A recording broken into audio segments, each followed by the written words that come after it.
Hello, today we will guide you through how to place OCO order in ThinkorSwim mobile app. In this walkthrough, we'll set up a one cancels the other, or OCO order, using the ThinkorSwim mobile app.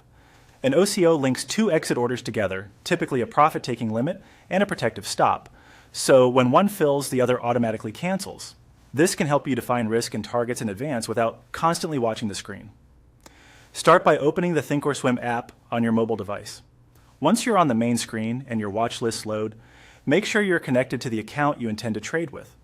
If you're new to this flow, consider practicing the exact same steps in a paper trading account first to get comfortable with the interface and price behavior.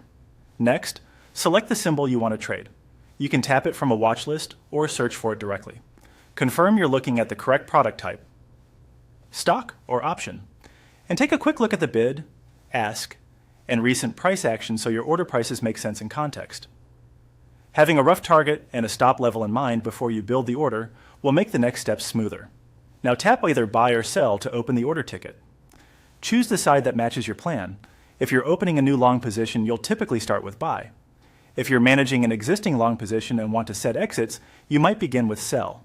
The key is simply to get to the ticket so you can convert it into an advanced OCO structure.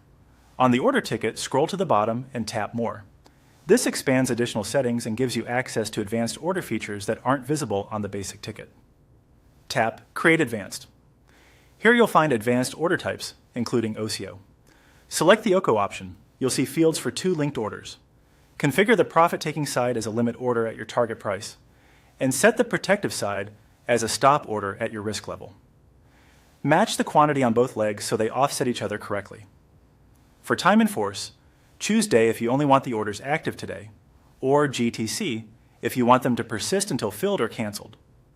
Double-check the symbol, side, quantity, and both prices. The preview should clearly show two orders tied together with the behavior that one cancels the other when triggered. Follow the on-screen prompts to review and send. Before submitting, verify that the estimated cost, potential fills, and time in force align with your plan. Once you're satisfied, place the order. Your OCO is now live, and whichever leg fills first will automatically cancel the other, helping you manage both risk and reward with a single setup.